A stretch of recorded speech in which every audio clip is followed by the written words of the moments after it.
ಕರ್ತನೆ, ಪ್ರತಿಯೊಬ್ಬರ ಅಂತರದಲ್ಲಿ ನೀನು ಬೆಂಕಿಯನ್ನು ರಿಲೀಸ್ ಮಾಡಿದೆ. Everybody is going to burn and shine.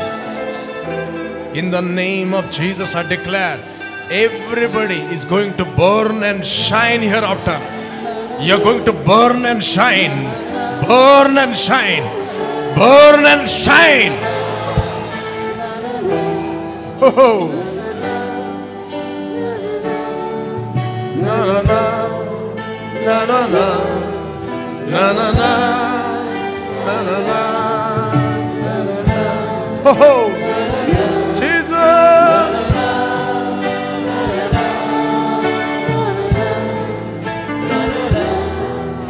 Na na na na na na.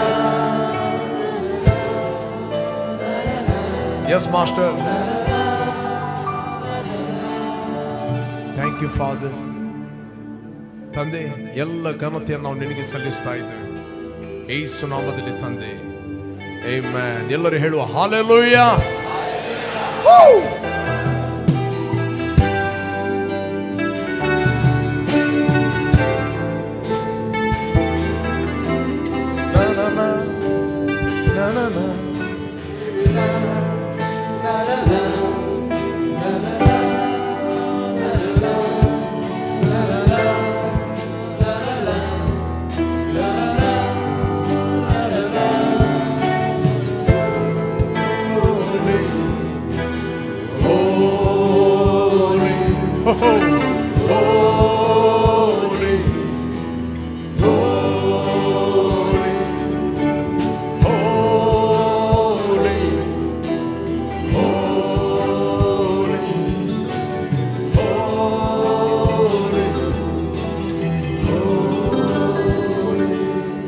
ಇದು ಮಹಿಮೆಯ ಸ್ಥಳವಿದು, ಇದು ಕೃಪೆಯ ಸ್ಥಳ.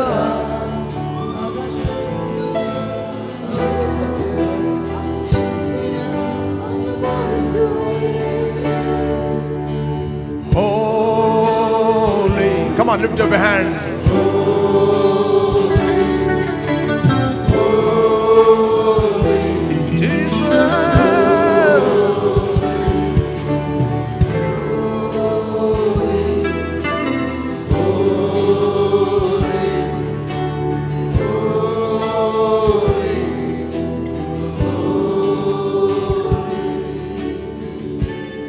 Praise God. Hallelujah. Come on, ನಿಮ್ಮ ಪಕ್ಕದವರಿಗೆಂದು ಸುಂದರವಾದ ನಗುಮುಖವನ್ನು ತೋರಿಸಿ ಹೇಳ್ರಿ, ನೀನು ಪ್ರಕಾಶಿಸುವನಾಗಿದ್ದಿ. Come on, 2-3 ಜನ ಕೇಳ್ರಿ, you are going to shine. Come on, come on, come on.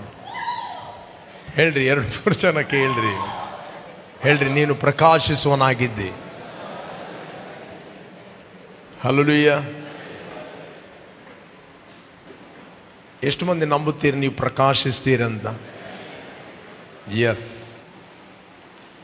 ನೀವು ನಂಬಿಕೆಯಿಂದ ಹೇಳಿದರೆ ನೀವು ಪ್ರಕಾಶಿಸ್ತೀರಿ. ಇಂಪಾರ್ಟೆಂಟ್ ನೀವು ಹೇಳುವಂಥದ್ದು.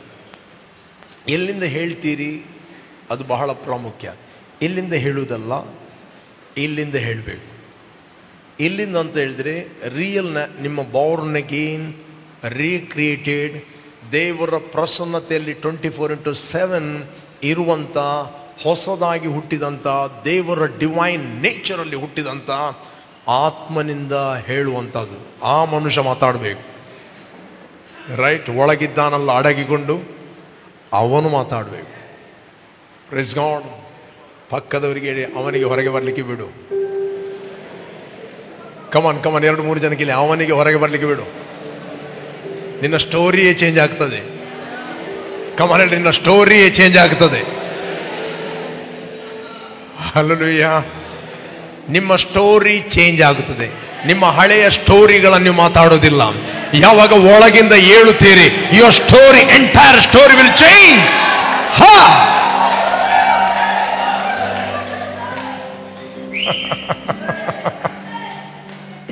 ಅದೇ ಸ್ಟೋರಿ ಮಾತಾಡೋದಿಲ್ಲ. ಗುಣಗುಟ್ಟಿಗೆ ಸ್ಟೋರಿ, ಪೇನ್ ಸ್ಟೋರಿ, ಹಾದು ಬಂದ ಸ್ಟೋರಿ. ನೋ, ಬೈಬಲ್ ಹೇಳುತ್ತೆ, ಪುರಾತನ ಕಾರ್ಯಗಳನ್ನು ಮರೆತು ಬಿಡ್ರಿ, ಹಳೆಯ ಸಂಗತಿಗಳನ್ನು, ಹಳೆಯ ಸ್ಟೋರಿಗಳನ್ನು ಜ್ಞಾಪಕಕ್ಕೆ ತರಬೇಡ್ರಿ. I will do new things. ನಾನು ಹೊಸ ಕಾರ್ಯಗಳು ನಿನ್ನ ಜೀವಿತದಲ್ಲಿ ಮಾತಾಡುತ್ತೇನೆ. ಕಮಾನ್ ಹೇಳ್ರಿ, ದೇವರು ನಿನ್ನ ಜೀವಿತದಲ್ಲಿ ಹೊಸ ಕೆಲಸಗಳನ್ನು ಮಾಡುವನಾಗಿದ್ದಾನೆ. ಹಲ್ಲೆಲೂಯಾ. ಕೆಲವೊಮ್ಮೆ ದೇವರಿಗೆ ನಿಮ್ಮ ಜೀವಿತದಲ್ಲಿ ಹೊಸ ಕೆಲಸ ಮಾಡಲಿಕ್ಕೆ ಅಡ್ಡಿ ದೇವರಲ್ಲ, ಸೈತಾನಲ್ಲ, ನೀವೇ. ರೈಟ್? ಬಟ್ ದೇವರು ಹೇಳಿದ್ದಾನೆ ಕೆಲವೊಂದು ಸಂಗತಿಗಳನ್ನು ಮರಿಬೇಕಂತ. 43ನೇ ಯೆಶಾಯನ ಗ್ರಂಥ 18-19 ಹೇಳ್ತದೆ, ಯೆಹೋವನು ಹೀಗೆನ್ನುತ್ತಾನೆ, ಹಳೆಯ ಸಂಗತಿಗಳು ಜ್ಞಾಪಕಕ್ಕೆ ತಂದುಕೊಳ್ಳಬೇಡ್ರಿ, ಪುರಾತನ ಕಾರ್ಯಗಳನ್ನು ಮರೆತುಬೇಡಿ. ನಿಮ್ಮ ಜೀವಿತದಲ್ಲಿ ನೀವು ಹೊಸ ಕೆಲಸಗಳನ್ನು ನೋಡಬೇಕಂತ ಹೇಳಿದರೆ ಕೆಲವೊಂದು ಸಂಗತಿಗಳನ್ನು ದೇವರು ಮರೆಯಲಿಕ್ಕೆ ಹೇಳಿದ್ದಾನೆ, ನಾವು ಮರೀಬೇಕು. ದೇವರು ಯಾವುದನ್ನು ಮರೆಯಲಿಕ್ಕೆ ಹೇಳಿದಾನೋ ಅದನ್ನು ಅವಳು ಬಿಲ್ಕುಲ್ ಮರೆಯುವುದಿಲ್ಲ. ದೇವರು ಯಾವುದನ್ನು ಮರೆಯಬೇಡ ಅಂತ ಹೇಳಿದಾನೋ ಅದೆಲ್ಲವರಿಗೆ ಮರೆತು ಹೋಗ್ತದೆ. ಇದ್ದೀರಾ ಇಲ್ಲಿ? ನಾವು ಸತ್ಯವೇದದಲ್ಲಿ ಹುಡುಕಬೇಕು. ದೇವರು ಯಾವುದನ್ನು ಮರೆಯಲಿಕ್ಕೆ ಹೇಳಿದಾನೆ ವಿದೌಟ್ ಕಂಡೀಷನ್ ನಾವು ಮರೀಬೇಕು. ಕೆಲವೊಂದು ಸಂಗತಿಗಳನ್ನು ಮರೆಯಬೇಡ ಅಂತ ಹೇಳಿದ್ದಾನೆ. ಆತನ ಉಪಕಾರಗಳಲ್ಲಿ ಒಂದನ್ನು ಕೂಡ ಮರೆಯಬೇಡ. ರೈಟ್? ನಿಮ್ಮ ಮನಸ್ಸಿಗೆ ಹೇಳ್ರಿ, ನನ್ನ ಮನವಿ ಯೆಹೋವನನ್ನು ಕೊಂಡಾಡು, ಆತನ ಉಪಕಾರಗಳಲ್ಲಿ ಒಂದನ್ನು ಕೂಡ ಮರೆಯಬೇಡ. ಹೇಳ್ರಿ, ಒಂದನ್ನು ಮರೆಯಬೇಡ. ನಿಮ್ಮ ಪಕ್ಕದವರಿಗೆ ಹೇಳ್ರಿ, ಒಂದನ್ನು ಮರೆಯಬೇಡ. ಹಲ್ಲೆಲೂಯಾ. ದೇವರು ಮಾಡಿದ ಉಪಕಾರಗಳನ್ನು ನೀವು ಹೇಳುತ್ತಿರುವಾಗ, ಟೆಸ್ಟಿಫೈ ಮಾಡುತ್ತಿರುವಾಗ ನಿಮ್ಮ ಮನಸ್ಸನ್ನು ನೀವು ನೂತನಪಡಿಸ್ತೀರಿ. ದೇವರು ಎಷ್ಟು ನಂಬಿಗಸ್ತ ನಿನ್ನ ಜೀವಿತದಲ್ಲಿ ಎಂದು ನೀವು ಅಕ್ನಾಲಜ್ ಮಾಡುತ್ತೀರಿ. ದೇವರು ಎಷ್ಟು ಒಳ್ಳೆಯವನು, ನಿಮ್ಮ ತಂದೆ ಎಷ್ಟು ನಿಮ್ಮನ್ನು ಪ್ರೀತಿ ಮಾಡುತ್ತಾನೆ ಅಂತ ನೀವು ಟೆಸ್ಟಿಫೈ ಮಾಡುವಾಗ ಸೈತಾನಿಗೆ ಸೋಲಾಗ್ತದೆ. ಯಾವುದನ್ನು ಆತನು ಮರೆಯಲಿಕ್ಕೆ ಹೇಳಿದಾನೋ ಆತನು ಅಷ್ಟು ಬಿಸಿಯಲ್ಲಿ ಅವನು ನೆನಪಿಗೆ ತರುವುದು ಮರೆಯದ ಹಾಗೆ. ರೈಟ್? ಬಟ್ ಪವಿತ್ರಾತ್ಮನ ಕೆಲಸ ಏನಂತ ಹೇಳಿದರೆ, ನೀವು ಪವಿತ್ರಾತ್ಮನಿಗೆ ಈಲ್ಡ್ ಆದರೆ ಅವನು ನಿಮಗೆ ದೇವರ ಉಪಕಾರಗಳನ್ನು, ವಾಕ್ಯಗಳನ್ನು, ಸ್ಕ್ರಿಪ್ಚರ್ಗಳನ್ನು, ಬೋಧನೆಗಳನ್ನು ನೆನಪಿಗೆ ತರುತ್ತಾನೆ. ಈ ಸ್ವಾಮಿ ಹೇಳಿದ, ರೈಟ್, ನಾನು ನಿಮ್ಮನ್ನು ಅನಾಥರನ್ನಾಗಿ ಬಿಟ್ಟು ಬಿಡುವುದಿಲ್ಲ, ನಾನು ಹೋದ ಮೇಲೆ ಬೇರೊಬ್ಬ ಸಹಾಯಕ ನಿಮಗೆ ಬರುತ್ತಾನೆ, ಆತನು ಸತ್ಯದ ಆತ್ಮನು. ನೆಕ್ಸ್ಟ್ ಹೇಳ್ತಾನೆ, ನನಗೆ ಹೇಳಲಿಕ್ಕೆ ಬಹಳ ಇದೆ, ಬಟ್ ಸದ್ಯಕ್ಕೆ ಅದನ್ನು ನೀವು ಹೊರಲಾರ್ರಿ. ಬಟ್ ಸತ್ಯದ ಆತ್ಮನು ಬಂದಾಗ ನಾನು ಏನು ಬೋಧಿಸ್ತೇನೆ ಅದೆಲ್ಲವನ್ನು ಆತನು ನಿಮ್ಮ ನೆನಪಿಗೆ ತರುತ್ತಾನೆ. Praise God. ಇದು ಪವಿತ್ರಾತ್ಮನ ಕೆಲಸ, ನಿಮಗೆ ನೆನಪಿಗೆ ತರುವಂಥದ್ದು. ಪವಿತ್ರ ಆತ್ಮ ನಿಮಗೆ ಮರೆಯಲಿಕ್ಕೆ ಬಿಡುವುದಿಲ್ಲ. ಬಟ್ ಯಾರಿಗೆ ನೀವು ಅಲೌ ಮಾಡುತ್ತೀರಿ? ಯಾವಾಗ ನೀವು ಹೇಳುತ್ತೀರಿ ನಾನು ಎಲ್ಲ ಮರೀತೇನೆ ಪಾಸ್ಟರ್, ಮರೀತೇನೆ ಅಂತ ಹೇಳ್ತಿರುವಾಗ ನೀವು ಮರೆಯುವಿಕೆಯನ್ನು ನಿಮ್ಮ ಮೈಂಡಿಗೆ ಹಾಕ್ತೀರಿ. ಪವಿತ್ರ ಆತ್ಮನ ಒಂದು ಸೇವೆಯನ್ನು ನೀವು ಸ್ಟಾಪ್ ಮಾಡ್ತೀರಿ. ರೈಟ್? ಬೈಬಲ್ ಹೇಳ್ತೇನೆ, ನಮಗೆ ಕ್ರಿಸ್ತನ ಮನಸ್ಸು ಕೊಡಲ್ಪಟ್ಟಿದೆ. We have the mind of Christ. ನೀವು ಮರೆಯುವುದಿಲ್ಲ. ಹೇಳ್ರಿ, ನಾನು ಆತನ ಉಪಕಾರಗಳಲ್ಲಿ ಒಂದನ್ನು ಕೂಡ ಮರೆಯುವುದಿಲ್ಲ. ಕೆಲವೊಮ್ಮೆ ಹೇಳ್ತಾರೆ, ಪಾಸ್ಟರ್ ನನಗೆ ಅದು ಮರೆಯಲಿಕ್ಕೆ ಆಗುದಿಲ್ಲ, ಅವ್ರು ಹೇಳಿದ ಮಾತಿದೆ ನೋಡಿ ಮರೆಯಲಿಕ್ಕೆ ಆಗುದಿಲ್ಲ, ಅವರಿಗೆ ಮೋಸ ಮಾಡಿದ್ದು ಮರೆಯಲಿಕ್ಕೆ ಆಗುದಿಲ್ಲ, ಅವರಿಗೆ ಹರ್ಟ್ ಮಾಡೋದು ಮರೆಯಲಿಕ್ಕೆ ಆಗುದಿಲ್ಲ. ಎವ್ರಿ ಟೈಮ್ ಆರಾಧನೆ ಮಾಡುವಾಗ ಸಹ ಅದೇ ನೆನಪು ಬರುವುದು, ವಾಕ್ಯ ಓದುವಾಗಲೂ ಪಾಸ್ಟರ್ ಅದೇ ನೆನಪು ಬರುವುದು, ರಾತ್ರಿ ಮಲಗುವಾಗ 3 ಗಂಟೆಗೆ ಅದೇ ನೆನಪು ಬರುವುದು. ಯಾಕಂದ್ರೆ ಲೋಕದ ನೆಟ್ವರ್ಕ್ ಸ್ಟ್ರಾಂಗ್ ಆಗಿದೆ. ರೈಟ್? ದೊಡ್ಡ ಟವರೇ ಹಾಕಿದ್ದಾನೆ ಅವನು. ಬಟ್ ನಿಮಗೆ ಯಾವಾಗಲೂ ದೇವರ ಟವರ್ ಕನೆಕ್ಟ್ ಆಗಲಿ. Hallelujah. When you yield your self to the holy spirit, ಪವಿತ್ರಾತ್ಮನು ಎಲ್ಲ ವಚನಗಳನ್ನು ನೆನಪಿಗೆ ತರುತ್ತಾನೆ. ಓಕೆ, ನಿಮ್ಮ ಹತ್ರ ಎಲ್ಲರ ಹತ್ರ ಟೆಸ್ಟಿಮನಿ ಇದೆ. ಮೊನ್ನೆ 2 days ಪ್ರೇಯರಲ್ಲಿ ತುಂಬ ಹೀಲಿಂಗ್ಸ್ಗಳಾಗಿದೆ. ಎಲ್ಲರೂ ನನ್ನ ಹತ್ರ ಪರ್ಸನಲ್ ಬಂದು ಹೇಳ್ತಾರೆ. ಬಟ್ ನೀವು ಟೆಸ್ಟಿಫೈ ಮಾಡಿ, ತೊಂದರೆ ಇಲ್ಲ, ನಿಮ್ಮ ಸೆಲ್ ಗ್ರೂಪಲ್ಲಿ ಮಾಡಿ. ಸೆಲ್ ಗ್ರೂಪ್ಗಳಿಂದ ಅನೇಕನಿಗೆ ಟೆಸ್ಟಿಮನಿಗಳು ಬರ್ತಾ ಇವೆ. ಓಕೆ, ಮಾಡಿ. ನಿಮ್ಮ ಟೆಸ್ಟಿಮನಿ ಕೊಡುವಾಗ ನಿಮ್ಮ ಸ್ವಸ್ಥತೆಯನ್ನು, ನಿಮ್ಮ ಮಿರಕಲನ್ನು ನೀವು ಪ್ರೊಟೆಕ್ಟ್ ಮಾಡುತ್ತೀರಿ. ದಟ್ ಮೀನ್ಸ್ ಪ್ರತಿಯೊಂದು ಅದ್ಭುತದ, ಪ್ರತಿಯೊಂದು ಟೆಸ್ಟಿಮನಿಯ ಹಿಂದೆ ಇರುವಂಥದ್ದು ವರ್ಡ್. ದೇವರ ವಾಕ್ಯ. ರೈಟ್, ಹೇಳ್ರಿ, ದೇವರ ವಾಕ್ಯ. Without word no testimony. ದೇವರ ವಾಕ್ಯ ಇಲ್ಲದೆ ಟೆಸ್ಟಿಮನಿ ಇಲ್ಲ. ದೇವರ ವಾಕ್ಯ ಟೆಸ್ಟಿಮನಿಗಳನ್ನು ಪ್ರೊಡ್ಯೂಸ್ ಮಾಡ್ತೇವೆ. ಮೊದಲು ಕೂಡ ಹೇಳಿದೆ, ಟೆಸ್ಟಿಮನಿಗಳು ವಾಕ್ಯವನ್ನು ಪ್ರೊಡ್ಯೂಸ್ ಮಾಡುವುದಿಲ್ಲ, ಉತ್ಪತ್ತಿ ಮಾಡುವುದಿಲ್ಲ. ಬಟ್ ವಾಕ್ಯ ಏನು ಮಾಡ್ತದೆ? ನಿಮ್ಮಲ್ಲಿ ಸಾಕ್ಷಿಗಳನ್ನು ಉತ್ಪತ್ತಿ ಮಾಡುತ್ತದೆ. ಸಾಕ್ಷಿ ಹೇಳುತ್ತಿರುವಾಗಲೇ ರಲ್ಮ್ ಆಫ್ ದ ಸ್ಪಿರಿಟಲ್ಲಿ ಸಮಥಿಂಗ್ ಆಗ್ತದೆ. ನಿಮಗೆ ಗೊತ್ತಾ, ಒಂದು ಟೆಸ್ಟಿಮನಿ ಸೆಕ್ಷನ್ ಎಲ್ಲರಿಗೆ ಇಟ್ಟರೆ ಕೂತ್ಕೊಂಡಲ್ಲೇ ಪ್ರೇಯರ್ ಮಾಡಬೇಕಾಗಲ್ಲ, ಅಲ್ಲೇ ಜನರು ಹೀಲ್ ಆಗಲಿಕ್ಕೆ ಪ್ರಾರಂಭವಾಗ್ತಾರೆ, ಅವರ ಪ್ರಾಬ್ಲಮ್ಗಳು ಸಾಲ್ವ್ ಆಗಲಿಕ್ಕೆ ಪ್ರಾರಂಭವಾಗ್ತವೆ. ಯಾಕಂದರೆ the spirit of testimony is moving. Okay, ಯಾಕಂದರೆ ಸೈತಾನಿಗೆ ಅದು ಸೋಲು ನೀವು ಟೆಸ್ಟಿಫೈ ಮಾಡುವಾಗ. ರೈಟ್, ಆದ್ದರಿಂದ ಟೆಸ್ಟಿಮನಿಯನ್ನು ನೀವು ಯಾವಾಗಲೂ ಹೇಳ್ರಿ. ದೇವರು ಮಾಡಿದ ಉಪಕಾರಗಳನ್ನು ನೀವು ಮರಿಬೇಡ್ರಿ, ಅದನ್ನು ಹೇಳಿ ಇತರರಿಗೆ. ವಾಕ್ಯವನ್ನು ಜೀವಿಸಿರಿ. ಸಭೆಗೆ ಬರುವಂಥದ್ದು ನಾವು ವಾಕ್ಯವನ್ನು ಕಲೀಲಿಕ್ಕೆ. ವಾಕ್ಯವನ್ನು ಕಲಿಯಿರಿ. You are the expression of his word. ನೀವು ವಾಕ್ಯದ ಪುನರ್ ಉತ್ಪತ್ತಿಯಾಗಿದ್ದೀರಿ. ನೀವು ವಾಕ್ಯದಿಂದ ಹುಟ್ಟಿದ್ದೀರಿ. ಕೇಳ್ತಾ ಇದ್ದೀರಾ? ನೀವು ಹುಟ್ಟಿದ್ದು ನಾಶವಾಗುವ ಬೀಜದಿಂದ ಅಲ್ಲ, ದೇವರ ಸದಾ ಜೀವವುಳ್ಳ ವಾಕ್ಯ ಎಂಬ ಬೀಜದಿಂದ ನೀವು ಹುಟ್ಟಿದ್ದೀರಿ. ನೀವು ವಾಕ್ಯದ ಏನಾಗಿದ್ದೀರಿ? ರೀಪ್ರೊಡಕ್ಷನ್. ಹೇಳ್ರಿ, ಐ ಆಮ್ ರೀಪ್ರೊಡಕ್ಷನ್. ಅಪೊಸ್ತಲ ಪೌಲ್ ಹೇಳ್ತಾನೆ, you are the living epistle. ನೀವು ಜೀವಂತ ಪತ್ರಿಕೆ ಆಗಿದ್ದೀರಿ. ನೀವು ನಡೆಯುವ ಪತ್ರಿಕೆ ಆಗಿದ್ದೀರಿ, ಮಾತಾಡುವ ಪತ್ರಿಕೆ ಆಗಿದ್ದೀರಿ. ಜನರು ನಿಮ್ಮನ್ನು ಓದ್ತಾರೆ. ಬೈಬಲ್ ಮತ್ತೆ ನೋಡುವುದು, ನೀವೇ ಒಂದು ಬೈಬಲ್ ಆಗಿದ್ದೀರಿ, ನೀವೇ ಒಂದು ಪುಸ್ತಕ ಆಗಿದ್ದೀರಿ, ನೀವೇ ನಡೆದಾಡುವ ಪುಸ್ತಕವಾಗಿದ್ದೀರಿ, ನೀವು ಮಾತಾಡುವ ಪುಸ್ತಕವಾಗಿದ್ದೀರಿ. ನಿಮ್ಮ ಕೆಲಸದ ಕ್ಷೇತ್ರದಲ್ಲಿ ನೀವೆಲ್ಲಿ ಹೋಗ್ತೀರಿ, ನೀವೇ ವಾಕ್ಯವಾಗಿದ್ದೀರಿ. ಯೇಸು ಹೇಳಿದ, ನಿಮ್ಮ ಬೆಳಕು ಮನುಷ್ಯರ ಮುಂದೆ ಪ್ರಕಾಶಿಸಲಿ, ಅವರು ನಿಮ್ಮ ಒಳ್ಳೆಯ ಕ್ರಿಯೆಗಳನ್ನು ನೋಡಿ, ಕೆಟ್ಟ ಕ್ರಿಯೆಗಳಲ್ಲ, ಒಳ್ಳೆಯ ಕ್ರಿಯೆಗಳನ್ನು ನೋಡಿ ನಿಮ್ಮನ್ನು ಕೊಂಡಾಡ್ತಾರಂತ ಹೇಳಲಿಲ್ಲ, ನಿಮ್ಮನ್ನು ಪ್ರೈಸ್ ಮಾಡ್ತಾರಂತ ಹೇಳಲಿಲ್ಲ. ಪರಲೋಕದ ತಂದೆಯನ್ನು ಅವರು ಕೊಂಡಾಡುವರು. ಹಲ್ಲೆಲೂಯಾ. ಕೆಲವರು ಸುವಾರ್ತೆಯನ್ನು ಸಾರುವುದಿಲ್ಲ, ಅವರ ಜೀವಿತವೇ ಒಂದು ಸುವಾರ್ತೆಯಾಗಿದೆ. ಪುನಃ ಹೇಳ್ತೇನೆ, ಅವರ ಜೀವಿತವೇ ಒಂದು ಸುವಾರ್ತೆಯಾಗಿದೆ. ಜನರು ಅವರನ್ನು ಓದ್ತಾರೆ, ಅವರನ್ನು ಕೇಳ್ತಾರೆ, ಅವರನ್ನು ನೋಡ್ತಾರೆ, ಅವರನ್ನು ನೋಡಿ ದೇವರ ಕಡೆಗೆ ತಿರುಗುತ್ತಾರೆ. ಬಟ್ ಕೆಲವರು ದೇವರ ವಾಕ್ಯವನ್ನು ಜೀವಿಸ್ತಿಲ್ಲ. ಬಟ್ ಅವರು ಹೇಳ್ತಾರೆ, ಅವರ ಬಿಹೇವಿಯರ್ನಿಂದ, ಅವರ ವರ್ತನೆಯಿಂದ ಬಂದ ಜನ ಕೂಡ ಅವನು ಏನಾಗ್ತಾನೆ ಅಂತ ಹೇಳಿದ್ರೆ ಹಿಂಜರಿದು ಹೋಗ್ತಾನೆ. ರೈಟ್. ಸಭೆ ಇರುವಂಥದ್ದು ನಾವು ಒಟ್ಟಿಗೆ ಜೀವಿಸಲಿಕ್ಕೆ, ಯಾರು ಯಾರ ಮೇಲೆ ದಬ್ಬಾಳಿಕೆ ಮಾಡಲಿಕ್ಕೆ ಅಲ್ಲ. ಇಲ್ಲಿ ಪ್ರತಿಯೊಂದು ಟೀಮ್ ಇದೆ. ನೀವು ಯಾರಿಗೂ ಏನೇ ಹೇಳುತ್ತಿರುವಾಗ ನಿಮ್ಮ ಬಾಡಿ ಲ್ಯಾಂಗ್ವೇಜನ್ನು ಬಹಳ ಎಚ್ಚರಿಕೆಯಿಂದ ಮೇಂಟೈನ್ ಮಾಡಿರಿ. ರೈಟ್. ಯಾರಿಗೂ ಮಾಡಲಿಕ್ಕೆ ಅವ ಮಲ್ಪಿಯ ಒಂದು ಮಲ್ಪಿಯ ನೋ. ಲೀಡರ್ ಅಂದರೆ ಅದು ಅಲ್ಲ. ನಿಮ್ಮ ಸಿಟ್ಟು, ನಿಮ್ಮ ಇನ್ನೊಬ್ಬರಿಗೆ ತೋರಿಸುವ ವರ್ತನೆ, ಇನ್ನೊಬ್ಬರಿಗೆ ಅದು ಹಿಂಡರೆನ್ಸ್ ಆಗಬಾರದು. ನಿಮ್ಮ ಸಿಟ್ಟು ಏನೇ ಇದ್ದರೂ ಅದು ಹೊರಗೆ ಹಾಕಿರಿ. ರೈಟ್. ನಾವು ವರ್ತನೆ ಮಾಡುವಾಗ ವೆರಿ ವೆರಿ ಇಂಪಾರ್ಟೆಂಟ್. ನಿಮಗೆ ಯಾವುದೋ ಒಂದು ಲೀಡರ್ಶಿಪ್ ಕೊಟ್ಟರೆ ಆ ಲೀಡರ್ಶಿಪ್ಪನ್ನು ಬಹಳ ಪೊಲೈಟ್ನಿಂದ, ಪ್ರೀತಿಯಿಂದ ಮಾಡಿರಿ. ಇಲ್ಲಿ ಎಲ್ಲರೂ ಸೇವೆ ಮಾಡುವವರು. ಒಂದು ವೇಳೆ ಅವ್ರ ವರ್ತನೆ ಸರಿ ಇಲ್ಲ, ನನ್ನ ಹತ್ರ ಬನ್ನಿರಿ, ನನ್ನ ಹತ್ರ ಮಾತಾಡ್ರಿ. I will talk to them. ನಾನು ಅವ್ರ ಹತ್ರ ಮಾತಾಡುತ್ತೇನೆ. ರೈಟ್. ಬಟ್ ಏನೇ ನಿಮಗೆ ಲೀಡರ್ಶಿಪ್ ಕೊಟ್ಟರೆ ಅವ್ರನ್ನ ಪ್ರೀತಿಯಿಂದ ನೋಡ್ರಿ, ಬಿಹೇವ್ ಮಾಡಿರಿ. ನಿಮ್ಮ body language very very important. ನೀವು ಹೊಸ ಜನರನ್ನು ಕರ್ಕೊಂಡು ಬರ್ತೀರಿ. ಹೊಸ ಜನರು ಕರ್ಕೊಂಡು ಬರುವಾಗ ಅವರು ಇಲ್ಲಿಯ ಬೋಧನೆ ನೋಡುವುದಿಲ್ಲ, ಅವರಿಗೆ ಚರ್ಚ್ ಬಗ್ಗೆ ಗೊತ್ತಿಲ್ಲ. ಬಟ್ ಅವರು ನಿಮ್ಮ ಬಿಹೇವಿಯರ್ ನೋಡ್ತಾರೆ, ನಿಮ್ಮನ್ನು ನೋಡಿ ಇಲ್ಲಿ ಜಡ್ಜ್ ಮಾಡ್ತಾರೆ.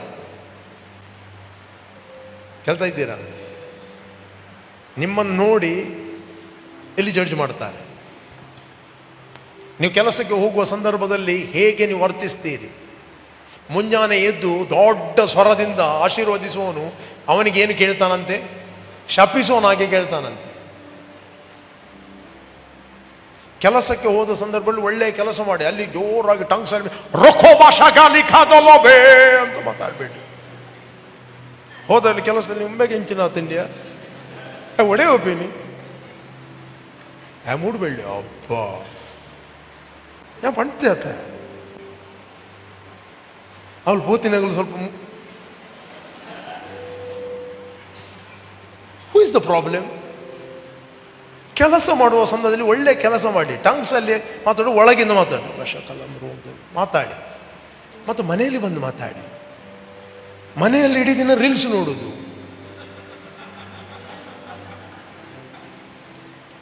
ಕೆಲಸ ಮಾಡುವಾಗ ಅಲ್ಲಿ ಕರೆಕ್ಟಾಗಿ ಕೆಲಸ ಮಾಡಿ. ನಿಮ್ಮ ಕೆಲಸ ನೋಡಿ ಅವ್ರು ಹೇಳ್ಬೇಕು, ಒಮ್ಮೆ ಒಡೆ ಒಪ್ಪಿನಿ ಭಾರಿ ಎಡ್ಡೆ ಕೆಲಸ ಅಲ್ಪಿ ಎಂಕುಲು ತೂಪು ಜಂಡ ಕೆಲಸ ಅವನ ಎಂಕುಲ್ಲ ಬರಲಿ ಅವರು. ನಿಮ್ಮ ಜೀವಿತ ಬದಲಾದದ್ದು ನೋಡಿ ನಿಮ್ಮ ಸೆರಗ ಹಿಡ್ಕೊಂಡು ಬರ್ತಾರೆ, ನೀವು ಬೋಧಿಸುವುದರಿಂದ ಅಲ್ಲ. ರೈಟ್? ನಮ್ಮ ವರ್ತನೆ ಹೇಗಿರ್ತದೆ? ಒಬ್ಬ ವ್ಯಕ್ತಿಯನ್ನು ಕರ್ಕೊಂಡು ಬರುವಾಗ ಅವನಿಗೆ ಸಭೆಗೆ ಲೀಡ್ ಮಾಡ್ರಿ, ಅವನು ಸಭೆಯಲ್ಲಿ ಬೆಳೆಯಲಿ. ಇಲ್ಲಿ ಲೀಡರ್ಸ್ಗಳಿವೆ, ರೈಟ್? ಇಲ್ಲದ್ರೆ ಬೆಟರ್ ನೀವು ಕರ್ಕೊಂಡು ಬರಬೇಡಿ. ಅವಲ್ಲಿ ಇಲ್ಲಿ ಬಂದು ಇನ್ನೂ ಹಾಳಾಗುವುದಕ್ಕಿಂತ ಜಾಸ್ತಿ ಆಗಿ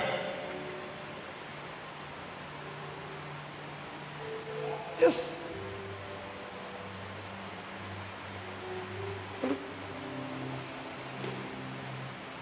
ರೈಟ್? ಅವರಿಗಂತೂ ಸುವಾರ್ತೆ ಸಿಗ್ತದೆ. ಸುವಾರ್ತೆಯನ್ನು ಸಾರುವಂಥದ್ದು ನಮ್ಮ ರೆಸ್ಪಾನ್ಸಿಬಿಲಿಟಿ. ನಾವು ಪ್ರತಿಯೊಬ್ಬರು ಸುವಾರ್ತೆಯನ್ನು ಸಾರಬೇಕು. ಸುವಾರ್ತೆಯನ್ನು ಸಾರುವಾಗ ನಮ್ಮ ನಡವಳಿಕೆ ಕೂಡ ಕ್ಲಿಯರ್ ಆಗಿರಬೇಕು, ರೈಟ್? ಅವರು ನಮ್ಮ ಮಾತುಗಳನ್ನು ನೋಡುವುದಿಲ್ಲ, ನಮ್ಮ ಆ್ಯಕ್ಷನ್ ನೋಡ್ತಾರೆ. Please god. ಮತ್ತು ಕೆಲವೊಮ್ಮೆ ನೀವು ಹೊಸೊಬ್ಬರು ಬರ್ತೀರಿ, ಅನೇಕರು ಇಲ್ಲಿ ಹೊಸೊಬ್ಬರು ಬರ್ತೀರಿ, ನಿಮಗೆ ಇಲ್ಲಿ ಹೊಸ ಒಬ್ಬರು, ಇಲ್ಲಿ ಕೇಳ್ತೇನೆ, ನೀವು ಹೊಸ ಒಬ್ಬರು, ಇನ್ನೊಬ್ಬ ಹೊಸ ಹಬ್ಬ ಬರ್ತಾನೆ, ಅವನಿಗೆ ಇಲ್ಲೂ ಹೊಸ ಹಬ್ಬ, ಅವನನ್ನಿಸ್ತಾನೆ ನೀನು ಹಳೆಯವ ಅಂತ, ಅವನನ್ನಿಸ್ತಾನೆ ಇವನು ನೀನು ಹಳೆಯವನಂತ, ನಿಮ್ಮ ಫ್ರೆಂಡ್ಶಿಪ್ ಆಗ್ತದೆ. ನಾನಲ್ಲಿ ಓಡ ವಿಕ್ಟ್ರಿಗೆ ಹೋದೆ ಮಾರೆ, ಒಬ್ಬ ವ್ಯಕ್ತಿ ಸಿಕ್ಕಿದ, ಎಲ್ಲ ಲೂಟಿದ ನನ್ನನ್ನು ಅಂತ. ನಮ್ಗೇನು ಗೊತ್ತಿರೋದಿಲ್ಲ. ನೀವು ಬರ್ತೀರಿ, ನೀವು ಪರಿಚಯ ಮಾಡ್ತೀರಿ, ನೀವು ಮನೆ ಕರೀತೀರಿ, ಓಡ ವಿಕ್ಟ್ರಿಯಲ್ಲಿ ಸಿಕ್ಕಿದ ಅಂತ. ಹಲೋ, ಎಲ್ಲಿರ ಇದ್ದೆ? ನಾನು ನಿಮ್ಮನ್ನು ಖಂಡಿಸ್ತಿಲ್ಲ, ನಾನು ರಿಯಾಲಿಟಿ ಹೇಳ್ತಾ ಇದ್ದೇನೆ. ಏನಾದರೂ ಪ್ರಾಬ್ಲಮ್ ಆದರೆ ಸಭೆಗೆ ದೂರಬೇಡಿ. ನೀನು ಹೊಸಬ, ಅವನು ಹೊಸಬ. ಕೆಲವೊಮ್ಮೆ ನೋಡುವ ಅಂತ ಬರುವವರು ಇರ್ತಾರೆ, ಬೆಲೆಂಚ ಆಪುಣ್ ತೂಕ ಅಂತ. ಅವನು ಸದೇ ರೀತಿಯಲ್ಲಿ ಬಂದಾನೆ.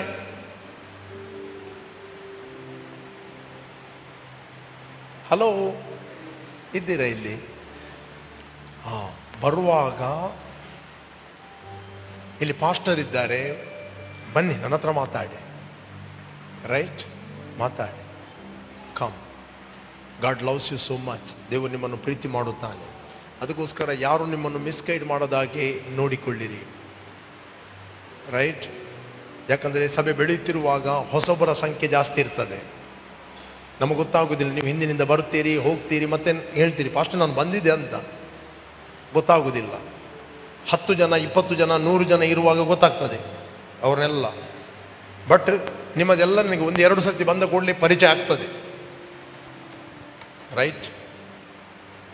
ನೀವು ನನಗೆ ಮೀಟ್ ಆದರೆ. ಹಲೋ. ಮತ್ತು ನೀವು ಪರಿಚಯ ಮಾಡಿಕೊಂಡು ಅವನೊಂದು ಸಾಲ ತೆಗೆದುಕೊಳ್ಳುವುದು, ಸಾಲ ತೆಗೆದುಕೊಂಡ ನಂತರ ಅವನು ಇಲ್ಲ, ಮತ್ತೆ ಇಲ್ಲಿ ಸಭೆಯಲ್ಲಿ ಎಲ್ಲಿ ಹೋದದ್ದು? ನಾನು ಓಡ ಫ್ಯಾಕ್ಟ್ರಿಗೆ ಹೋದೆ, ನಾನು ಅವನು ಅನ್ನಿಸ್ದೆ ಅಲ್ಲಿ ಇವರೆಲ್ಲ ಒಳ್ಳೆಯವರಂತ. ಅವನು ನನ್ನ ಹತ್ರ ಒಂದು 5,000 ಕೇಳಿದ. ಈಗ 3 ವಾರದಿಂದ ನೋಡ್ತೇನೆ ಅವನು ಕಾಣುವುದಿಲ್ಲ, ಇನ್ನು ನಾನು ಸಹ ಹೋಗುವುದಿಲ್ಲ ಅಲ್ಲಿ ಅಂತ. ನಿಮಗೆ ಕೊಡ್ಲಿಕ್ಕೆ ಹೇಳಿದ್ಯಾರು? This house, this not a business centre, ಇದು ಫೈನಾನ್ಸ್ ಸೆಂಟರ್ ಅಲ್ಲ. ಹಲ್ಲೆಲೂಯಾ. ಇಲ್ಲಿ ನಾವು ವಾಕ್ಯ ಕಲಿಯುವುದು, ಇಲ್ಲಿ ವಾಕ್ಯ ಕಲಿತು ವಾಕ್ಯವನ್ನು ಜೀವಿಸುವುದು. ಇಲ್ಲಿ ಕಲಿಸಲ್ಪಡುತ್ತದೆ ನೀವು ದೇವರಿಂದ ಹೇಗೆ ಪಡಕೊಳ್ಳುವುದಂತ, ರೈಟ್? ಕೆಲವರು ಇದು ಮಾತಾಡುವರಿದ್ದಾರೆ, ಹೋಲಿ ಸ್ಪಿರಿಟ್ ನನ್ನ ಹತ್ರ ಮಾತಾಡಿದಾನೆ, ನಿನ್ನ ಹತ್ರ ಸ್ವಲ್ಪ ಹೆಲ್ಪ್ ಕೇಳಬೇಕಂತ.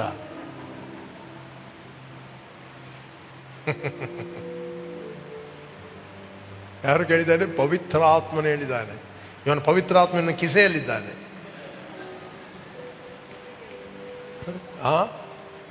ಪವಿತ್ರ ಆತ್ಮ ಕೇಳಲಿಕ್ಕೆ ಹೇಳುದಿಲ್ಲ ಯಾರ ಹತ್ರ. ಪವಿತ್ರ ಆತ್ಮ ಒಂದು ಹೇಳುದು, ಕೊಡು ಅಂತ. ಕೇಳ್ತಾ ಇದ್ದೀರಾ? ಪವಿತ್ರ ಆತ್ಮ ಗೈಡ್ ಮಾಡುವುದಾದರೆ ವರ್ಡ್ ಹೇಳ್ತಾನೆ, ಕೊಡು, ಕೊಡಿರಿ, ಜಡಿದು ಅಲ್ಲಾಡಿ ಹೊರಸೂಸುವಷ್ಟು ನಿಮಗೆ ನಿಮ್ಮ ಸರಗೆ ಹಾಕುವರು. ಪವಿತ್ರಾತ್ಮನು ಏನೇ ಲೀಡ್ ಮಾಡಿದ್ರು ವಾಕ್ಯದಲ್ಲಿ ಲೀಡ್ ಮಾಡುತ್ತಾನೆ. It is a more blessing to give then receive. ತೆಗೆದುಕೊಳ್ಳುವುದಕ್ಕಿಂತ ಕೊಡುವವನಿಗೆ ಹೆಚ್ಚು ಭಾಗ್ಯ. ಕೊಡುವವನಿಗೆ ಪ್ರಾಮಿಸ್ ಇಸ್ ಎ ಬ್ಲೆಸ್ಸಿಂಗ್, ತೆಗೆದುಕೊಳ್ಳುವವನಿಗಿಲ್ಲ. Praise God. Is a principle. ಇದು ದೇವರ ಏನಾಗಿದೆ? ಪ್ರಿನ್ಸಿಪಲ್ ಆಗಿದೆ. ಅದರಿಂದ ಸಭೆಗೆ ಬನ್ನಿರಿ, ಸಭೆಯಲ್ಲಿ ವಾಕ್ಯವನ್ನು ಕಲಿಯಿರಿ, ವಾಕ್ಯವನ್ನು ಪ್ರಾಕ್ಟೀಸ್ ಮಾಡಿರಿ. ವಾಕ್ಯವನ್ನು ಪ್ರಾಕ್ಟೀಸ್ ಮಾಡಿದಾಗ ಆ ವಾಕ್ಯ ನಿಲ್ತದೆ. ಆ ವಾಕ್ಯ ನಿಲ್ತದೆ ಮಾತ್ರ ಅಲ್ಲ, ಆ ವಾಕ್ಯದ ರಿಸಲ್ಟ್ ನೀವು ನೋಡ್ತೀರಿ. ಆ ವಾಕ್ಯ ನಿಮ್ಮಲ್ಲಿ ಮ್ಯಾನಿಫೆಸ್ಟ್ ಆಗುತ್ತದೆ. ಆ ವಾಕ್ಯ ನಿಮ್ಮಲ್ಲಿ ಫಲ ಕೊಡುತ್ತದೆ. ನಿಮ್ಮಲ್ಲಿ ಫಲ ಕೊಟ್ಟ ವಾಕ್ಯವನ್ನು, ಆ ಫಲವನ್ನು ಕೊಡ್ರಿ ಅವರಿಗೆ. ಏನು ಕೊಡ್ರಿ? ಫಲವನ್ನು ಕೊಡ್ರಿ. ಹೇಳ್ರಿ, ನಾನು ದೇವರ ಇಂಥ ಕಂಡೀಷನಲ್ಲಿ ಬಂದಿದೆ, ಇಂಥ ವಾಕ್ಯವನ್ನು ನಂಬಿದೆ, ದೇವರು ನನ್ನಲ್ಲಿ ಕೆಲಸ ಮಾಡಿದ, ನಾನು ಅಭಿವೃದ್ಧಿ ಆಗಿದೆ, ನಾನು ಹೀಲ್ ಆದೆ, ನಾನು ಬಿಡುಗಡೆ ಆದೆ. ರೈಟ್? ಹೇಳಿ. ಸಭೆಗೆ ಬರುವಾಗ ಡಿಫ್ರೆಂಟ್ ಬಿಸ್ನೆಸ್ಗಳು, ಟ್ರೇಡಿಂಗ್, ರೈಟ್? ತಿಂಗಳಿಗೆ 1 ಲಕ್ಷ ಕೊಡು, ತಿಂಗಳಿಗೆ 10,000 ಕೊಡ್ತೇನೆ. ಇದೆಲ್ಲ ಇಲ್ಲಿ ಮಾಡ್ಲಿಕ್ಕೆ ಹೋಗಬೇಡ್ರಿ. ರೈಟ್? ಇಂಥವ್ರು ಯಾರಾದ್ರೂ ಇದ್ರೆ ನನಗೊಂದು ಇನ್ಫಾರ್ಮೇಶನ್ ಕೊಡಿ, ಏನು ತೊಂದರೆ ಇಲ್ಲ. ರೈಟ್? ನಿಮ್ಮ ಏನೇ ಅಡ್ವರ್ಟೈಸ್ಮೆಂಟ್, ಬಿಟ್ ಕಾಯಿನ್, ಆ ಕಾಯಿನ್, ಈ ಕಾಯಿನ್, ಇಲ್ಲಿ ಅಡ್ವರ್ಟೈಸ್ ಮಾಡಬೇಡ್ರಿ. ಯಾರಿಗೊಬ್ಬನಿಗೆ ಕೆಲಸ ಇಲ್ಲ ಅಂತ ಹೇಳಿದ್ರೆ ಕೆಲಸ ಕೊಡಿ, ತೊಂದರೆ ಇಲ್ಲ. ರೈಟ್? ಯಾರಿಗಾದರೂ ಕೆಲಸ ಇಲ್ಲ ಅಂತ ಹೇಳಿದ್ರೆ, ಹೆಲ್ಪ್ ಕೇಳಿದ್ರೆ, ಕೆಲಸ ಇದ್ದರೆ ಹೇಳಿ ಅಂತ ಹೇಳಿದ್ರೆ ತೊಂದರೆ ಇಲ್ಲ, ಕೊಡಿ. ಮೊದಲು ಕೆಲಸ ಮಾಡ್ತಾನ ನೋಡಿ. ಇಲ್ಲದ ಎಲ್ಲಿ ಅಂದು ಕರ್ಕೊಂಡು ಹೋದರೆ ನಿಮ್ಮನ್ನು ದೂರ್ಲಿಕ್ಕಿದ್ದಾರೆ. ಬೈಬಲ್ ಹೇಳುತ್ತೆ, ತಿರುಗಾಡುವವರನ್ನು, ಸೋಮಾರಿಗಳನ್ನು ಕೆಲಸಕ್ಕೆ ಕರ್ಕೊಂಡು ಹೋದರೆ ನಿನ್ನ ಕಾಲಿಗೆ ನೀನೇ ಕೊಡಲಿಡ್ತೀಯ ಅಂತ ಬೈಬಲ್ ಹೇಳ್ತದೆ. ರೈಟ್? ಮತ್ತೆ ಕಡೆಗೆ ಹೇಳ್ತಾರೆ, ನಾನು ಬಿಲಿವರನ್ನ ಎಲ್ಲ ನಂಬುಜ ಅಂತ. ಇಲ್ಲಿ ಕೇಳ್ರಿ, ಕೆಲವರು ಬಾರ್ನ್ ಆಗುವ ಮುಂಚೆನೆ ಅವರಲ್ಲಿ ಕೆಲವು ಒಳ್ಳೆಯ ಕ್ಯಾರೆಕ್ಟರ್ಗಳಿರ್ತವೆ. ದೇ ಆರ್ ಫೇತ್ಫುಲ್, ಅತಿ ಸತ್ಕಾರ ಮಾಡುವಂಥದ್ದು ಎಲ್ಲ ಇರ್ತದೆ ಬಾರ್ನ್ ಆಗುವ ಮುಂಚೆನೆ. ರೈಟ್? ಕೆಲವರು ಬಾರ್ನ್ ಆಗುವ ಮುಂಚೆ ಅವರು ತುಂಬ ಕೆಟ್ಟವರಾಗಿರ್ತಾರೆ. ಮೋಸ ಮಾಡುವುದು, ಸುಳ್ಳು ಹೇಳುವುದು, ಅದು ಮಾಡುವುದು, ಇದು ಮಾಡುವುದು. ಬಟ್ ಯೇಸುವನ್ನು ಅಂಗೀಕಾರ ಮಾಡಿದ ನಂತರ ಅದೇ ಕ್ಯಾರೆಕ್ಟರ್ ನಮ್ಮಲ್ಲಿ ಇರುವುದಲ್ಲ. ಯೇಸುವನ್ನು ಅಂಗೀಕಾರ ಮಾಡಿದ ನಂತರ ನಮ್ಮ ಜೀವಿತವನ್ನು ನಾವು ಬದಲಾಯಿಸಬೇಕು. ನಮ್ಮ ಜೀವಿತವನ್ನು ಬದಲಾಯಿಸುವಂಥದ್ದು ದೇವರ ವಾಕ್ಯ. ದೇವರ ವಾಕ್ಯ ನಮಗೆ ಬದಲಾಯಿಸಲಿಕ್ಕೆ ಹೆಲ್ಪ್ ಮಾಡುತ್ತದೆ. ಇನ್ನೊಬ್ಬರಿಗೆ ಮೋಸ ಮಾಡುವುದು, ಇನ್ನೊಬ್ಬರಿಗೆ ಹರ್ಟ್ ಮಾಡುವುದು ಅದಲ್ಲ. ದೇವರ ವಾಕ್ಯ ನಮ್ಮನ್ನು ಬದಲಾಯಿಸ್ತದೆ. ನಮ್ಮ ಬಲ, ನಮ್ಮ ಶಕ್ತಿಯಿಂದ ನಮ್ಮ ಜೀವಿತವನ್ನು ಬದಲಾಯಿಸಲಿಕ್ಕೆ ಆಗುವುದಿಲ್ಲ. ಇವತ್ತು ಅನೇಕರು ಯೇಸುವನ್ನು ರಕ್ಷಕನ ಒಡೆಯನನ್ನು ಅಂಗೀಕಾರ ಮಾಡಿದ್ದಾರೆ, ಅವರು ದೇವರ ಮಕ್ಕಳಾಗಿದ್ದಾರೆ. ಬಟ್ ಹಳೆಯ ನಡತೆಗಳು, ಹಳೆಯ ಸ್ವಭಾವಗಳು ಅದೇ ರೀತಿ ಇವೆ. ಹಳೆಯ ಸ್ವಭಾವಗಳು ಒಂದು ದಿನದಲ್ಲಿ ಬದಲಾಗುವುದಿಲ್ಲ. ಹಳೆಯ ಸ್ವಭಾವಗಳು ಬದಲಾಗಬೇಕಾದ್ರೆ you must renew your mind.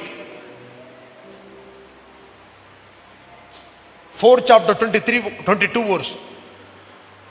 Ephesians 4 chapter 22. Ephesians 4:22.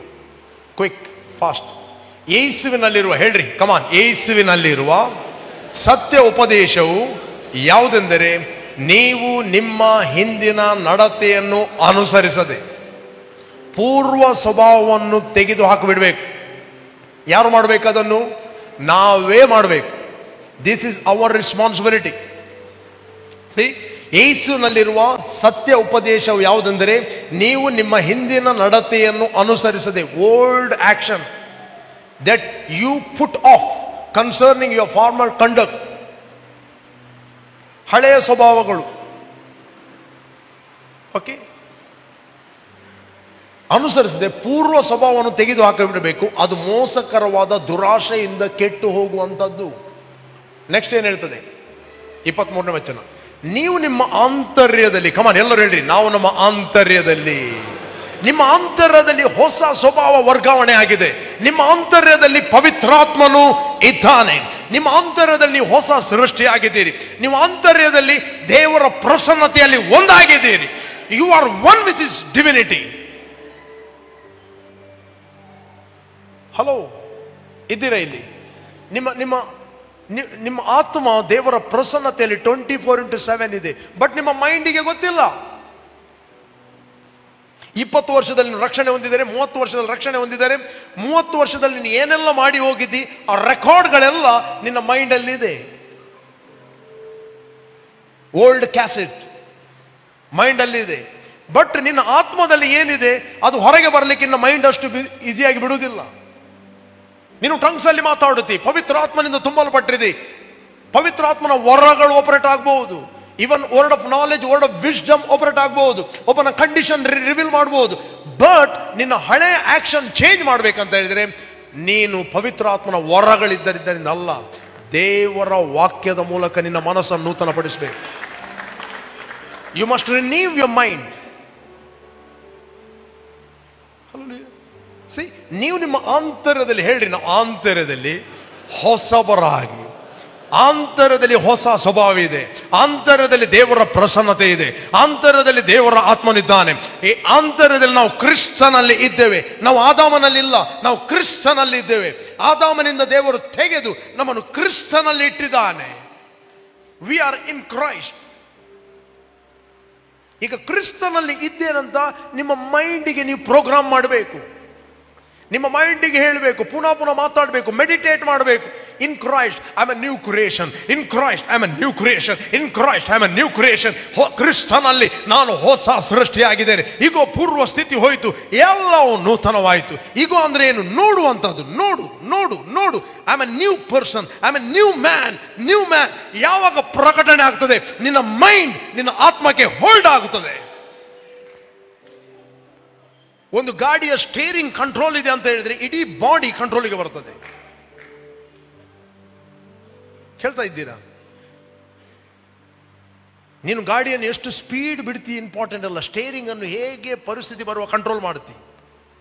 ಕೆಲವರು ಹೇಳುದುಂಟ, ಎದುರು ಗಾಡಿ ಹೊತ್ತನ ಕೈಗಾರ ಬಿಡ್ಪೆ ಅಂತ.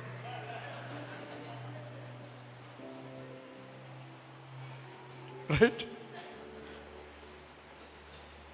ನಿಮ್ಮ ಮೈಂಡ್ ಎಂಬುವಂಥದ್ದು ಕಂಟ್ರೋಲ್ ಮಾಡಬೇಕಾದ್ರೆ ವಾಕ್ಯ ಬೇಕು, ಇಲ್ಲದೆ ನಿಮ್ಮ ಮೈಂಡ್ ಕಂಟ್ರೋಲ್ ಆಗೋದಿಲ್ಲ. ನಿಮ್ಮ ಮೈಂಡ್ ಕಂಟ್ರೋಲ್ ಇದೆ ಅಂತ ಹೇಳಿದ್ರೆ ನಿಮ್ಮ ಬಾಡಿ ನಿಮ್ಮನ್ನು ಫಾಲೋ ಮಾಡ್ತದೆ. ಹಲ್ಲೆಲೂಯಾ ಹೇಳ್ರಿ. ಇಫ್ ಐ ಕಂಟ್ರೋಲ್ ಮೈ ಗಾಡಿ, then I will control my body. Body ಹೇಳ್ರಿ, ಬಾಡಿ ಗಾಡಿ ಎರಡು ಸಹ ಒಂದೇ. ರೈಟ್? ಅಪೊಸ್ತಲ ಪೌಲ್ ಹೇಳ್ತಾನೆ, ದೇವರ ಕನಿಕರವನ್ನು ನಿಮ್ಮ ನೆನಪಿಗೆ ತಂದು ಮರೆಯಬಾರದಿದನ್ನು. ದೇವರ ಪ್ರೀತಿಯನ್ನು, ದೇವರ ಕರುಣೆಯನ್ನು, ದೇವರ ಉಪಕಾರವನ್ನು ನಿಮ್ಮ ನೆನಪಿಗೆ ತಂದುಕೊಂಡು ನಿಮ್ಮಲ್ಲಿ ಕೇಳಿಕೊಳ್ಳುವುದೇನೆಂದರೆ, ನೀವು ನಿಮ್ಮ ದೇಹಗಳನ್ನು ದೇವರಿಗೆ ಮೀಸಲಾಗಿಯೂ ಮೆಚ್ಚುಗೆಯಾದ ಸಜೀವ ಯಜ್ಞವಾಗಿ ಸಮರ್ಪಿಸಿರಿ. ಯಾರು ಸಮರ್ಪಿಸಬೇಕು? ಎಲ್ಲರೂ ಕೇಳಿ, ಯಾರು ಸಮರ್ಪಿಸಬೇಕು ಹೇಳ್ರಿ? ನಾನು ನನ್ನ ದೇಹವನ್ನು. ಹಾಗೆ ನಾನು ಯಾರು? ನಾನು ಯಾರು? ನಾನು ಆತ್ಮ. ಹಾಗಾದ್ರೆ ದೇವರು ನನ್ನ ಶರೀರಕ್ಕೆ ಮಾತಾಡುವುದಿಲ್ಲ. ನ್ಯೂ ಟೆಸ್ಟಮೆಂಟ್ ಅಲ್ಲಿ ದೇವರು ನಿಮ್ಮ ಶರೀರಕ್ಕೆ ಮಾತಾಡುವುದಿಲ್ಲ, ದೇವರು ನಿಮ್ಮ ಆತ್ಮಕ್ಕೆ ಮಾತಾಡುತ್ತಾನೆ. ನಿಮ್ಮ ಆತ್ಮಕ್ಕೆ ಹೇಳ್ತಾನೆ ನಿಮ್ಮ ದೇಹವನ್ನು ನೀವು ಏನು ಮಾಡಬೇಕಂತ. ಪುನಃ ನಾನು ಹೇಳ್ತೇನೆ, ದೇವರು ನಿಮ್ಮ ರಿಯಲ್ ಪರ್ಸನ್ಗೆ, ಬೋರ್ನಗೆನಾದ ವ್ಯಕ್ತಿಗೆ, ಅಂತರದ ಮನುಷ್ಯನಿಗೆ, ಒಳಗಿನ ಮನುಷ್ಯನಿಗೆ ಹೇಳ್ತಾ ಇದ್ದಾನೆ, ನೀವು ನಿಮ್ಮ ದೇಹವನ್ನು ಏನು ಮಾಡ್ಬೇಕಂತ ಹೇಳ್ತಾನೆ. ನಿಮಗೆ ಕೊಟ್ಟ ರೆಸ್ಪಾನ್ಸಿಬಿಲಿಟಿಯನ್ನು ನಾವು ದೇವರಿಗೆ ಕೊಡುವ ಅಲ್ಲ. ದೇವರಿಗೆ ಜಡ್ಜ್ ಸ್ವಾಮಿ, ಮುರಿ ಸ್ವಾಮಿ, ಬಡಿ ಸ್ವಾಮಿ, how to say the light, mold me, Lord, break me, Lord, kill me, Lord.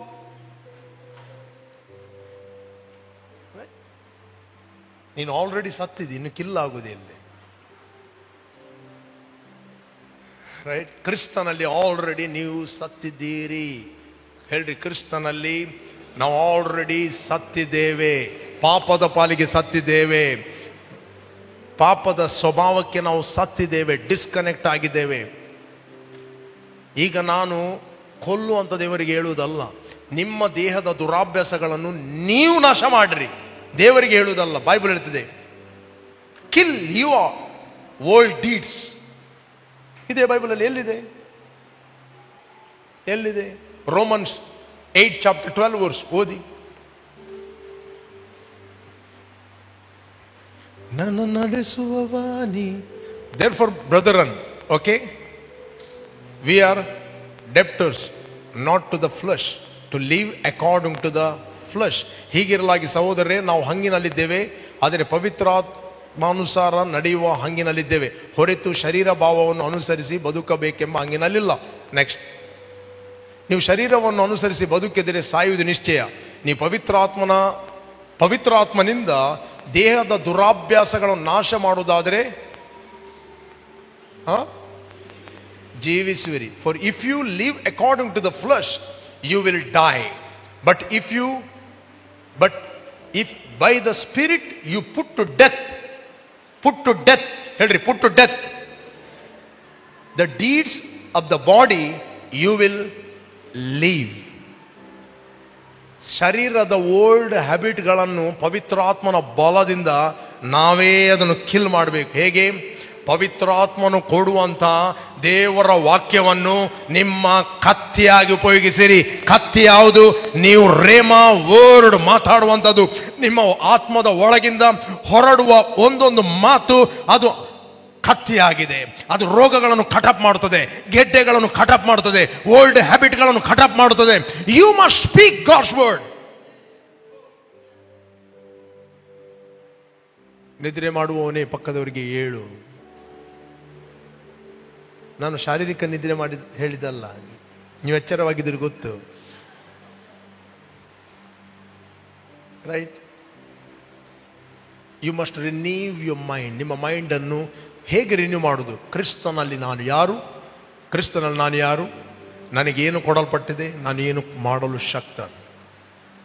ಇದು ನಿಮಗೆ ಸ್ಕ್ರಿಪ್ಚರ್ ನಾಲೆಜ್ ಇರಬಹುದು, ಬಟ್ ಈ ವಾಕ್ಯ ಜೀವಂತ ಆಗಬೇಕಾದ್ರೆ, ನಿಮ್ಮ ಒಳಗಿಂದ ಏಳಬೇಕಾದ್ರೆ, ನೀವು ಅದನ್ನು ಪ್ರಾಕ್ಟೀಸ್ ಮಾಡಬೇಕು.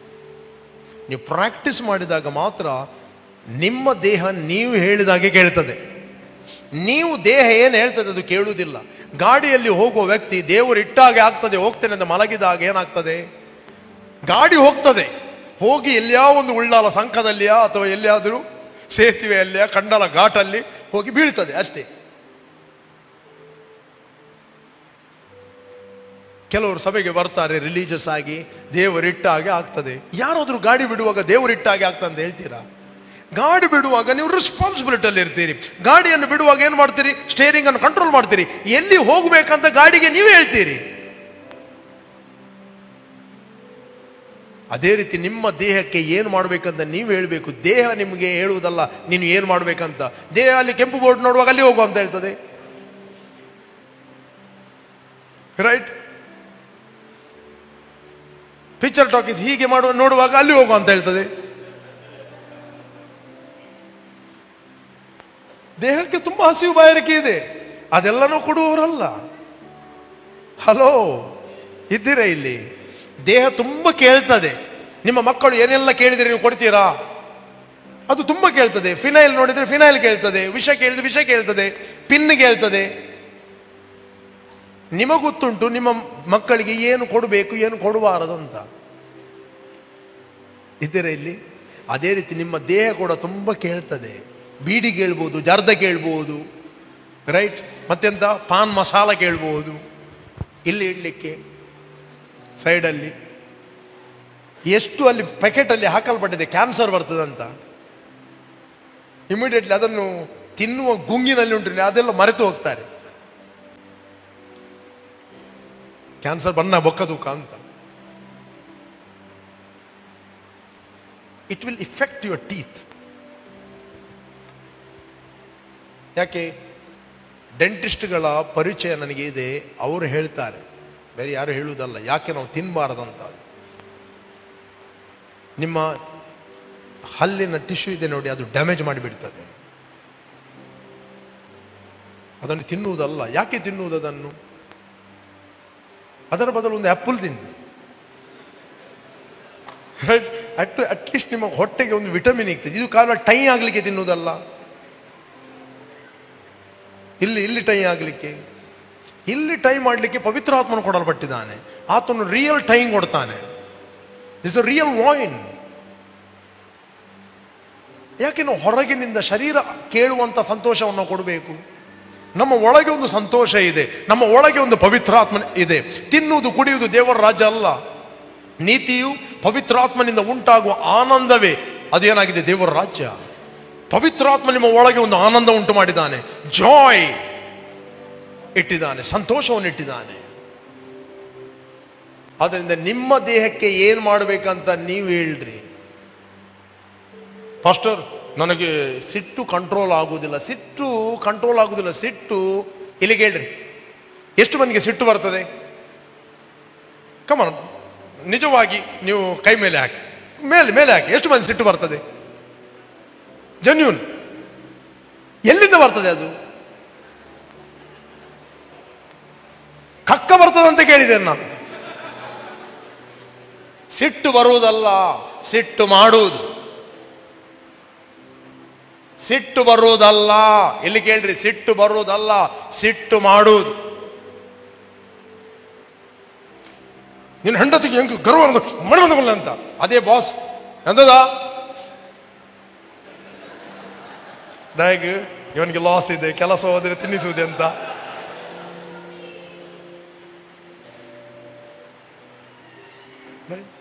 ನೀನು ಪೊಲೀಸ್ ಸ್ಟೇಷನ್ಗೆ ಹೋಗಿ ಸಿಟ್ಟು ಮಾಡು. ತುಂಬ ಸಿಟ್ಟು ಬರುವವರು ಎಂತದ ಬರುವುದೇ ಇಲ್ಲ, ನೆಟ್ವರ್ಕೇ ಕಟ್. ಸಿಟ್ಟು ಬರುವವನಿಗೆ ಅಲ್ಲಿ ಕೂಡ ಸಿಟ್ಟು ಬರಬೇಕು. ಅಲ್ಲಿ ಕೂಡ ಸಿಟ್ಟು ಬಂದ್ರೆ ಉಂಟು ನೋಡಿ, ಅವರು ಹೇಳ್ತಾರೆ ಪೊಲೀಸರೇ, ಆಂಬುಲೆನ್ಸ್ ಪತಾಲ ಅಂತ.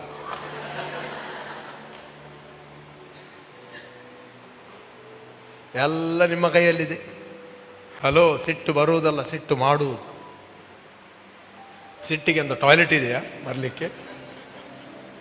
ಬರುವುದು ಎಲ್ಲಿಂದ ಬರುವುದು? ಬರುವುದಿಲ್ಲ, ಅದು ಮಾಡುವುದು. ಜಲಸ್ ಮಾಡುವುದು, ಸಿಟ್ಟು ಮಾಡುವುದು, ಸಿಟ್ಟು ಬರುವಂಥದ್ದಲ್ಲ.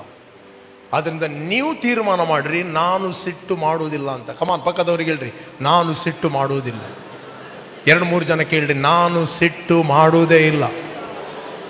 ಹೇಳಿ, ನಾವು ದೇವರಿಂದ ಹುಟ್ಟಿದವನು, ನಾನು ಪ್ರೀತಿ ಸ್ವರೂಪಿಯಾದ ದೇವರಿಗೆ ಪ್ರೀತಿ ಸ್ವರೂಪಿಯಾದ ಮಗನಾಗಿ ಕ್ರಿಸ್ತನಲ್ಲಿ ಹುಟ್ಟಿದ್ದೇನೆ. ನಾನು ಬಹು ತಾಳ್ಮೆಯುಳ್ಳವನು, ನಾನು ಹೊಟ್ಟೆಗಿಚ್ಚು ಪಡುವುದಿಲ್ಲ, ಮರ್ಯಾದೆಗೆಟ್ಟು ನಡೆಯುವುದಿಲ್ಲ, ಸಿಟ್ಟುಗೊಳ್ಳುವುದಿಲ್ಲ, ಅಪಕಾರ ಮನಸ್ಸಿನಲ್ಲಿ ಇಟ್ಟುಕೊಳ್ಳುವುದಿಲ್ಲ, ಅನ್ಯಾಯವನ್ನು ನೋಡಿ ಸಂತೋಷ ಪಡುವುದಿಲ್ಲ, ಎಲ್ಲವನ್ನು ನಂಬುತ್ತೇನೆ, ಎಲ್ಲವನ್ನು ಸಹಿಸಿಕೊಳ್ಳುತ್ತೇನೆ, ಎಲ್ಲವನ್ನು ನಿರೀಕ್ಷಿಸ್ತೇನೆ. ಎಲ್ಲ ನಂಬುವುದೆಂದರೆ ಏನು? ಎಲ್ಲ ಒಳ್ಳೆಯದನ್ನು ನಂಬುವುದು, ಎಲ್ಲರ ಬೆಸ್ಟ್ ನಂಬುವುದು. ಅದರಿಂದ ಸಿಟ್ಟು ಬರುವುದಲ್ಲ, ಸಿಟ್ಟು ಮಾಡುವುದು. ಅದರಿಂದ ಇವತ್ತಿನಿಂದ ತೀರ್ಮಾನ ಮಾಡಿರಿ, ನಾನು ಸಿಟ್ಟು ಮಾಡುವುದಿಲ್ಲ. ರೈಟ್, ಮಾಡುವಂಥದ್ದು. ಅದಕ್ಕೇನು ಇದಿಲ್ಲ, ಟಾಯ್ಲೆಟ್ ಇಲ್ಲ ಬರಲಿಕ್ಕೆ. ನಿಮಗೆ ಗೊತ್ತುಂಟು ಎಲ್ಲಿ ಸಿಟ್ಟು ಮಾಡಬಾರದು, ಎಲ್ಲಿ ಸಿಟ್ಟು ಮಾಡದು. ಕಮ್ಜೋರ್ ವ್ಯಕ್ತಿ ಹತ್ರ ಸಿಟ್ಟು ಮಾಡ್ತೀರಿ, ವೀಕ್ ವ್ಯಕ್ತಿ ಹತ್ರ. ರೈಟ್. ಹೆಂಡತಿಗೆ ಯಾರಿದ್ದಾರೆ ಕೇಳುವವರು? ಹೇಳುವವರು ಕೇಳುವವರು ಯಾರಿಲ್ಲ ಅವಳಿಗೆ ಪಾಪ. ಅವಳ ಮೇಲೆ ಕೂತ್ಕೊಳ್ಳುವಾಗ ಏಳುವಾಗ ಸಿಟ್ಟು ಬರ್ತದೆ. ರೈಟ್? ನೀವು ತೀರ್ಮಾನ ಮಾಡಿ. ನಾನು ನಿಮಗೆ ಎನ್ಕರೇಜ್ ಮಾಡ್ತಾ ಇದ್ದೇನೆ, ನಿಮ್ಮ ಒಳಗೆ ಪವಿತ್ರ ಆತ್ಮನು ಇದ್ದಾನೆ. ನಮ್ಮ ಸ್ವಭಾವವನ್ನು ನಾವು ಬದಲಾಯಿಸಬೇಕು. ನಮ್ಮ ಹಳೆಯ ಸ್ವಭಾವವನ್ನು ನಾವು ತೆಗೆದು ಹಾಕಬೇಕು. This is our responsibility. ಇದು ನಮ್ಮ ತೀರ್ಮಾನ. ರೈಟ್? ನಾವು ಹೇಗೆ ಜೀವಿಸಬೇಕು, ಯಾವ ರೀತಿ ಜೀವಿಸಬೇಕು ಎಂಬುವಂಥದ್ದು ನಮ್ಮ ತೀರ್ಮಾನ. ನಾವು ತೀರ್ಮಾನ ಮಾಡಬೇಕು. ನಮಗೆ ಖುಷಿ ಬಂದಾಗೆ ಬೇಕಾದಾಗೆ ನಾವು ಜೀವಿಸುವಂಥದ್ದಲ್ಲ. ನಾವೆಲ್ಲರನ್ನು ಪ್ರೀತಿಸುವವರು, ನಾವೆಲ್ಲರನ್ನು ಸಂತೈಸುವವರು, ನಾವೆಲ್ಲರನ್ನು ಆಧರಿಸುವವರು, ಎಲ್ಲರಿಗೆ ಒಳ್ಳೆಯದನ್ನು ಮಾಡುವವರು. ರೈಟ್? ಆ ಸ್ವಭಾವಗಳು ನಮ್ಮಲ್ಲಿ ಇದೆ. ಆ ಸ್ವಭಾವಗಳು ಮ್ಯಾನಿಫೆಸ್ಟ್ ಆಗ್ತವೆ ಯಾವಾಗ ಅಂತ ಹೇಳಿದ್ರೆ ನೀವು ತೀರ್ಮಾನ ಮಾಡಿದಾಗ. ಕಮಾನ್, ಈ ತಿಂಗಳಲ್ಲಿ ದೇವರು ನಿಮ್ಮನ್ನು ಅದ್ಭುತವಾಗಿ ನಡೆಸ್ತಾನೆ. Whatever the situation, whatever the question, ಯಾವುದೇ ಸಿಚುವೇಶನ್ ಪರಿಸ್ಥಿತಿಗಳಿರಲಿ, ದೇವರು ನಿಮ್ಮನ್ನು ನಡೆಸ್ತಾನೆ. You will never be the same.